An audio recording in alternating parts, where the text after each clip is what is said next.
श्री स्वामी समर्थ। माझ्या सगळ्या गोड यूट्यूब फॅमिलीचं माझ्या ह्या चॅनलमध्ये मी शर्मिला पुन्हा एकदा नव्याने स्वागत करते आणि तुमच्या सगळ्यांच्या इच्छा पूर्ण होत तसेच आजचा दिवस तुम्हाला खूप छान जाओ हीच महाराजांच्या चरणी प्रार्थना करते आणि आपल्या नवीन व्हिडिओला सुरुवात करते।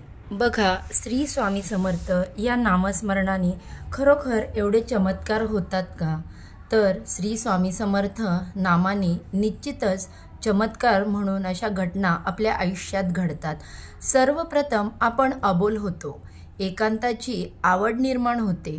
बहुतेक संतांची चरित्रे वाचल्यावर आपल्याला हेच लक्षात येईल ते सुरुवातीला एकांतात होते, समाजापासून दूर होत होते, अलिप्त राहत होते। साधना पूर्ण झाल्यावरच त्यांनी लोकात मिसळायला सुरुवात केली। साधकाची प्रगती होत गेल्यावर कुंडलीतील स्थाने शुद्ध होत गेली की त्याचप्रमाणे अनुकूल घटना घडू लागतात। आश्चर्य म्हणजे सर्वसामान्य लोकांनी ऐच्छिक सुखासाठी सुरुवातीला नामस्मरणाची कास धरलेली असते, पण जशी साधना पुढे जात राहते तशी त्यांची वासना कमी कमी होत जाते। नामस्मरणामुळे आपल्या जीवनात आणखी काय बदल होतात हे आपण तर पाहणारच आहोत, परंतु पुढे जाण्या अगोदर तुम्ही जर माझ्या चॅनेलवरती पहिल्यांदा नवीन आला असाल तर व्हिडिओला लाईक करा, चॅनेलला सबस्क्राईब करा आणि असे छान छान नवनवीन व्हिडिओ पाहण्यासाठी बेल आयकॉनला देखील क्लिक करा, ज्यामुळे मी जेव्हा पण माझ्या चॅनेलवरती नवीन व्हिडिओज अपलोड करेल त्याचे नोटिफिकेशन अगदी सहजपणे तुमच्यापर्यंत पोहोचेल आणि तुम्ही एक पण व्हिडिओ मिस करणार नाही। आणि हो, कमेंटमध्ये श्री स्वामी समर्थ लिहायला विसरू नका। तर बघा, श्री स्वामी समर्थ या नामाने सुरुवातीला डोक्यामध्ये विचारांची खूप गर्दी होते। इतके दिवस षडरिपू आपल्या मनात ठाण मांडून बसलेले असतात, त्यांच्यावर नामस्मरणाने हल्ला होतो, ते आपली जागा सोडू लागतात। मनात विचारांची गर्दी होणे हे चांगले लक्षण आहे। काही साधकांना ही पायरी कळतच नाही, ते घाबरून नामस्मरण करून सोडून देतात। नामस्मरण करताना कोणत्याही मनस्थितीत, कुठल्याही शारीरिक अवस्थेत आणि नक्की कशासाठी यावर अवलंबून आहे। नामस्मरण या क्रियेमुळे आपल्या आजूबाजूला ऊर्जा आणि कंपने तयार होत असतात। ह्या ऊर्जा आणि ही कंपने थेट ब्रह्मांडाच्या दिव्य लहरींशी संवाद साधतात।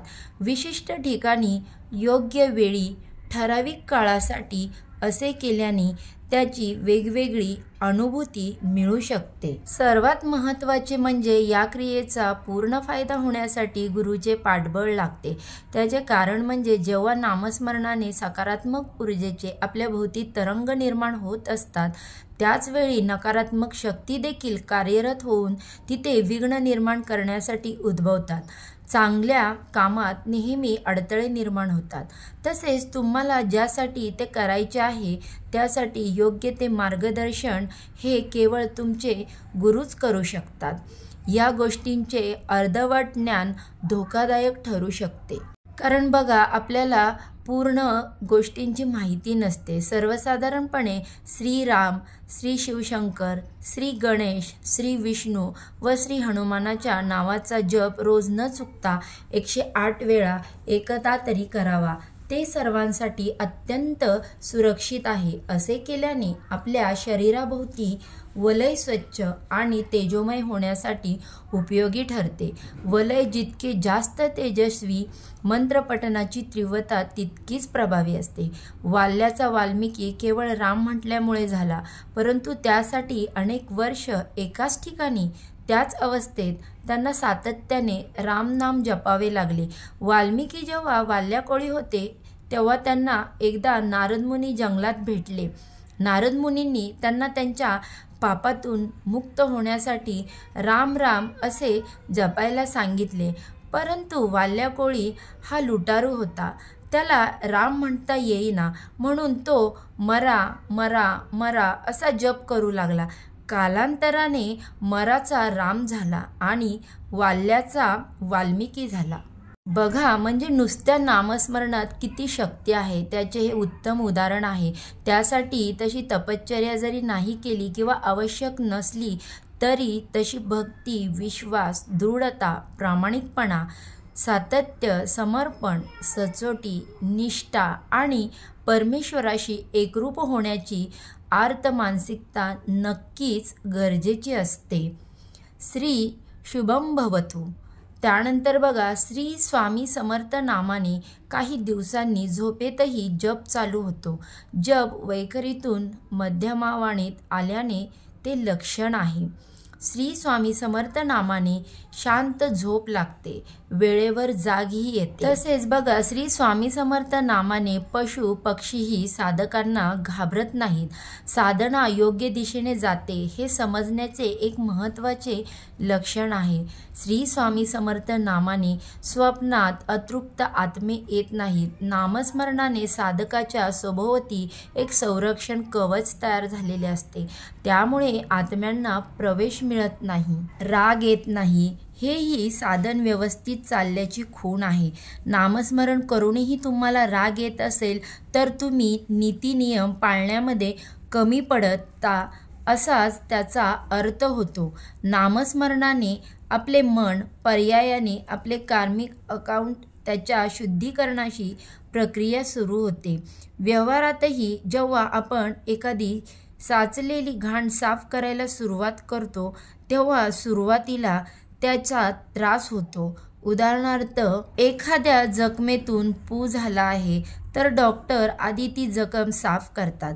तेव्हा सुरुवातीला पस बाहेर काढतात, खूप वेदना होतात आणि मग पूर्ण पस बाहेर आल्यावर आपल्याला बरे वाटते. किंवा खूप वर्ष बंद असलेली एखादी खोली आपण साफ करायला घेतली तर ती आधी खूप कणका उडतो. तसेच नामस्मरणाचे होते.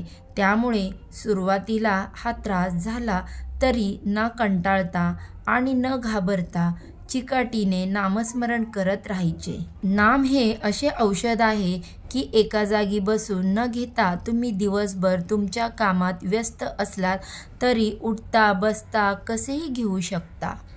ही सर्वात सोपी आणि तरीही अतिशय प्रभावी उपासना आहे. संकटे आली तरी त्याचे निवारण होते. हळूहळू मनाला नामाची गोडी लागली की मग आयुष्य अतिशय सुंदर होते. जगण्याचा खरा अर्थ कळतो. श्री स्वामी समर्थ नामाने क्रमाक्रमाने कुंडली शुद्ध होत जाते. त्या अनुषंगाने घटना घडत जातात. नामस्मरण हे ग्रहांवरही मात करणारे आहे. श्री स्वामी समर्थ नामाने कुंडलीतल्या प्रत्येक स्थानाला नाव आहे. उदाहरणार्थ, प्रथम स्थान हे स्वभाव स्थान आहे, द्वितीय स्थान हे धनस्थान आहे, तृतीय स्थान हे पराक्रम स्थान वगैरे. साधकांची प्रगती होत गेल्यावर कुंडलीतली स्थाने शुद्ध होत गेली की त्याचप्रमाणे अनुकूल घटना देखील घडू लागतात.